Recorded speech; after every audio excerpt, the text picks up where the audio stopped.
Around 1200 BCE, something unimaginable happened. In just a few short decades, a world that took centuries to build vanished.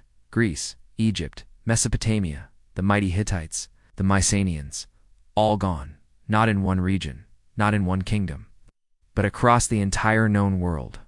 It wasn't war as we know it. It wasn't famine or plague. It was something far stranger, something coordinated. This is not the history you were taught. This is the hidden truth about ancient civilizations.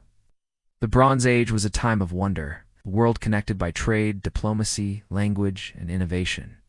From the palaces of Pylos to the libraries of Ugarit, from Babylon's ziggurats to the Egyptian pyramids, civilization thrived. And then it all vanished. Cities once buzzing with life were burned, abandoned, or buried. Writing systems were forgotten. Trade networks destroyed. Literacy collapsed. Societies regressed. It would take nearly 400 years for civilization to recover. Archaeologists call this event the Bronze Age collapse, but even that term doesn't capture the scale of destruction.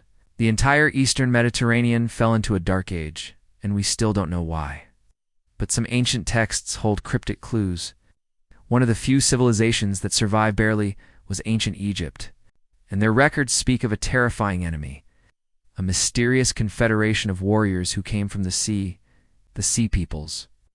Egyptian inscriptions describe an unstoppable force, well-armed, highly organized, striking without warning. These weren't mere pirates. They weren't random nomads. They were naval tacticians, capable of coordinating across hundreds of miles of coastline. Their ships were sleek and fast. Their warriors wore horned helmets and carried curved swords unknown in that region. Who were they? Historians debate endlessly. Were they refugees from climate disaster? Mercenaries turned rogue? Early Europeans displaced by catastrophe? But one thing is certain, they didn't just attack, they erased. Cultures disappeared without a trace. Entire languages died. The Mycenaean Greeks forgot how to write. The Hittites were so thoroughly wiped out, we didn't even know they existed until archaeologists found their ruins in the 20th century. But even more chilling is what was happening inside those civilizations. In the final days before the collapse, something strange happened. Cities like Ugarit and Pylos, clay tablets, were left behind in a rush written in haste, moments before destruction. Some mention leaders asking for help that never arrived. Others are far more suspicious. One tablet from Ugarit warns of ships approaching, but mentions no military mobilization. Records show weapons shipments were redirected, as if key strongholds were intentionally left defenseless. In some cities, gates appear to have been opened from the inside. But the most startling discovery? In Pylos, Linear B tablets refer to mysterious individuals known only as the Watchers, and others, the ones who do not follow the path of the gods. Historians dismiss this as religious metaphor. But what if these were real people, members of secret orders embedded in royal courts?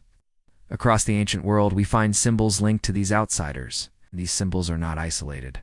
Spirals, concentric circles, interlocking triangles, found in Greece, then in ancient Ireland, then again in Turkey, Peru, Egypt, China. Cross time, cross oceans. But how Göbekli Tepe built 11,600 years. Goa spirals and abstract symbols still used in modern sacred geometry.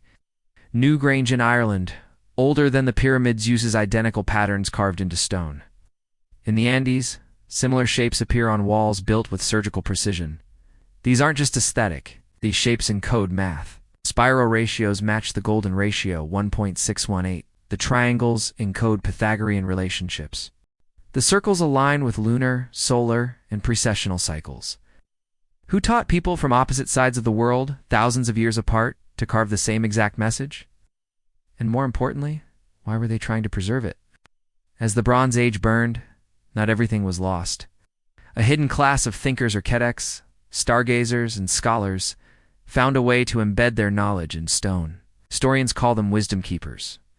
But in ancient texts, they go by other names. The 7 sages of Sumer, the Netaru of Egypt, the Rishis of India, the Virakaka priests of the Andes. They weren't mythological. They were the engineers of civilization. Look closely at the Great Pyramid. It encodes the dimensions of Earth.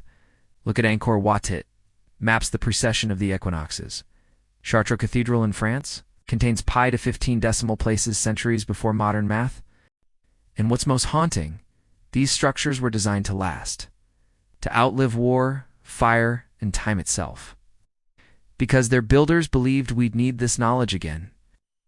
And now, in the age of AI, quantum computers, and deep space telescopes, we're starting to understand why. The Hopi spoke of a web that would connect all minds. The Vedas described skyships made of metal and instant speech across vast lands. The Maya didn't say the world would end in 2012, they said a new age of awareness would begin. The Egyptians described a time when knowledge will flow like water and distant lands will speak as one, and the most spine-chilling prophecy of all, its multiple ancient sources, from India to Mesoamerica, describe a time when the young shall carry all knowledge in their hands. A perfect description of smartphones, the internet, the information age. Coincidence? Or did these civilizations tap into something beyond time? We've all heard the myths: Atlantis, Lemuria, Zep-Tepi, the Satya, Alja. Civilizations of gods and demigods destroyed in fire and flood. Mainstream historians scoff at these stories. But ancient texts consistently describe a pre-cataclysmic golden age. Modern archaeology is beginning to back it up. The Antikythera mechanism, a 2,000-year-old analog computer. The Baghdad battery, ancient electroplating device. The Delhi pillar, iron that resists rust like modern stainless steel. But what if these weren't breakthroughs? What if they were reconstructions fragments of older knowledge trying to resurface? The ancients warned of cycles, 12,000-year cosmic resets. Those warnings are carved into the bones of Earth. From the erosion patterns of the Sphinx to the alignment of Göbekli Tepe and the pole shifts now accelerating. The ancients knew something catastrophic was coming. They left us warnings. They left us blueprints. They left us instructions for survival. But the real question is, did they leave us the key to rebuild civilization itself? In the next episode, we go deeper.